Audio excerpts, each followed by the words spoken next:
गिबियावनो नायगोन नोंथांमोननिसिम बयनिसिमबो खुलुमहरग्रोबाय नोंथांमोननि थाखाय दिनै मोनसे गोनांथार भिडिअ लाबोनाय जादों आं नोंथांमोननिसिम बे भिडिअनि गेजेरजों अरुणोदय 3.0 नि फैसा सोनायनि बागै माखासे आपडेट हरनो सानदों दे जोंहा दायो माखासे खौरां ओंखारना फैदों फैसा सोनायनि बागै आरो बेजों लोगोसेनो आं नोंथांमोननिसिम नैबे सेल्फ हेल्प ग्रुपनि 10,000 फैसा सोनायनि बागैबो माखासे खौरां हरनो सानदों दा बेनिखायनो भिडिअखौ नोंथांमोना गासिबो जोबजासिम नायलांबानो जाबाय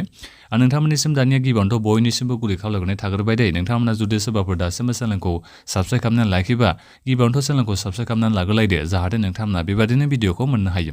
आं नोंथांमोननिसिम गिबियावनोथ' नैबे अरुणोदय 3.0 नि फैसा सोनायनि बागै खौरां हरनो सानदों नैबे जोंहा अरुणोदयनि फैसाखौ नैबे सेप्तेम्बर मासनिनो दाथ' जोंहा सेप्तेम्बर मास सोलिगासिनो दं नालाय दा बेनिखायनो नैबे सेप्तेम्बर मासनि 17 थारिखआवनो सोना हरनो थांगासिनो दङ दा बेनिखायनो नोंथांमोननि बेंक एकाउन्टआव दायो सरकारा थाइसे फैसा सोना हरगासिनो दं आरो माने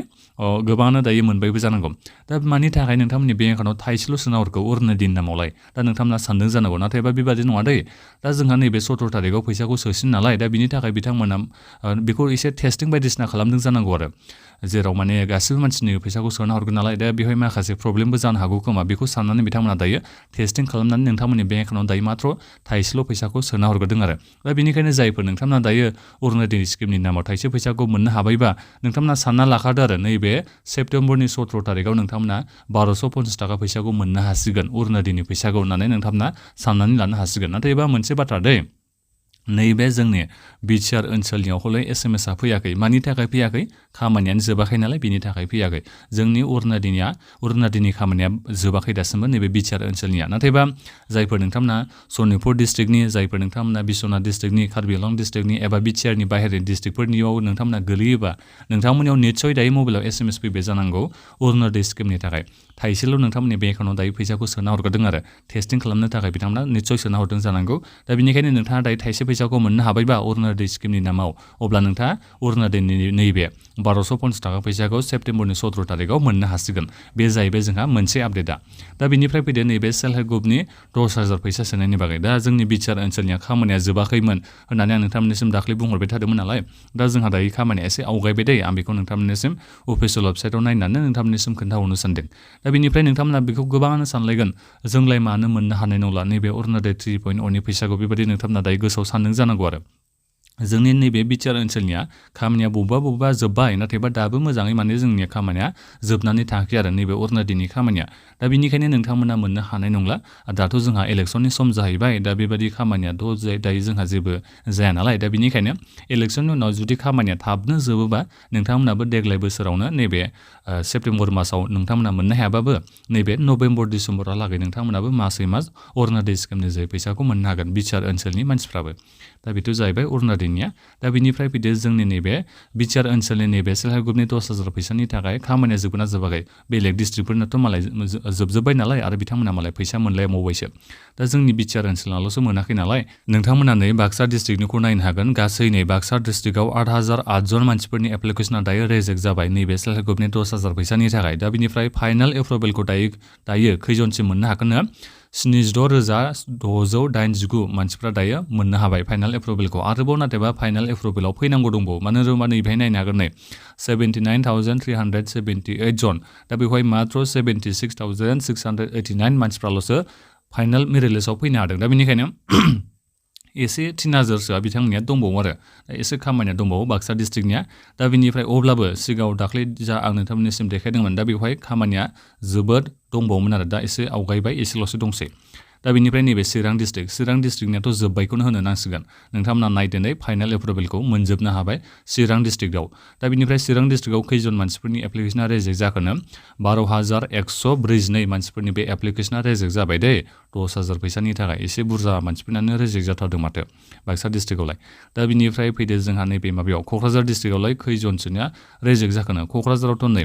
26,005 मानसिफोरनिया रेजेक्ट जाबाय दा बिनिफ्राय फाइनाल एप्रुभेलावबो नै बिथांमोना मोनजोबनो हाबायानोसै साफा सानैल'सो दंसै दां आरो दायो नै नोंथांमोना नायोबा नै बारा गैला फाइनाल एप्रुभेलखौ मोनजोबनो हाबायानो होननानै बुंनो नांसिगोन जोबजोब्बायानोसै नैबे जोंनि बिटिआर ओनसोलनि डिस्ट्रिक्टफोरनि खामानियाबो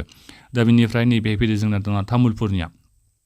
तामुलपुरनिया जोबजोब्बाय खामानिया नोंथांमोननिया मात्र फैसाल' मोननो नांसिगौ आरो नै गासिबो फाइनाल मेरिट लिस्टआव फैजोबनो हाबाय बिनिफ्राय रेजेक्ट जानाया गासै 7,282 मानसिफोरनि बे एप्लिकेसना दायो रेजेक्ट जाबाय तामुलपुर डिस्ट्रिक्टआ फिसा अब्लाबो बेहाय गोबांनियानो रेजेक्ट जादों दै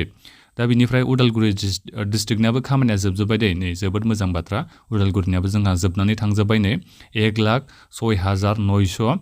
माबाना 20 जन मानसिफोरनि बे माबाया एप्लिकेशना एक्सेप्ट जाबाय रिजेक्ट जानानै 15,594 मानसिफोरनि बे एप्लिकेशना रिजेक्ट जादों उदालगुरि डिस्ट्रिक्टआव बांद्राय जाद्रायाखै होननानै बुंनो नांगोन 1 लाखनि बांसिन मानसिफोरानो एप्रुभेल मोननो हाबाय उदालगुरि डिस्ट्रिक्टनिया दा बिनिफ्राय सनितपुरनियाथ' नोंथांमोना मिथिखागौ सनितपुरनिखौबो सोजेनबाय बिथांमोननिया खामानिया जोबजोब्बाय सनितपुर डिस्ट्रिक्टनियाबो दा बिनिफ्राय जोंनियाल'सो नैबे माबानिया एसे दंबावो आरो बिटिआर ओनसोला नैबे चिरांनिया माबाना बाक्साना एसे थाबाय चिराङावबो एसे दंबावो माने एसेल'सै आरो नैबे माबालागैनो इलेक्सन जोबनायहालागैनो जोंनि बे गासिबो खामानिया जोबनानै नोंथांमोनाबो नैबे अक्ट'बर मास बिनि गेजेरावनो फैसा मोननायनि गोबां चान्सआ दंसै आरो खामानिया जोबखाबाय नालाय दा अब्ला नोंथांमोना नैबे एक्सपेक्टखौ खालामदो मोनगोनखौ आसा खालामदो अक्ट'बर मासाव आं बेखौ नोंथांमोननिसिम बेबायदिनो गोजान खावलायहरनाय जाबाय एसे खामानिया दायो आवगायबाय दाख्लै आं नोंथांमोननिसिम नायना हरनायाव एखे जाथ्राखैमोन गोबाङानो दंथारोमोन नाथायबा दा एसे खामानिया स्पिड जादों नाथायबा दा एसे इलेक्सननि थाखायसो प्रब्लेम जाबाय आरो जोंनिया फैसा सोनायाव नोंथांमोना नैबे अक्ट'बर मासाव फैसाखौ मोननो हासिगोन सेल्फ हेल्प ग्रुपनि 10,000 फैसाखौ जुदि थाबैनो सोना हरोबा नाथायबा उनावसो सोना हरोबा बेबो मोनसे साननो गोनां बाथ्रा जालायगोन बिटिआरनिखौ जुदि उनाव सोना हरोबा बेयो मोनसे बाथ्रा जागोन आरो दा बेखौथ' बुंनो हाला नाथायबा खामानिखौ नायोबा नोंथांमोना नैबे अक्ट'बर मासावनो मोननांसिगौ आरो नैबे सेल्फ हेल्प ग्रुपनि 10,000 फैसाखौ दा बेखिनियानोमोन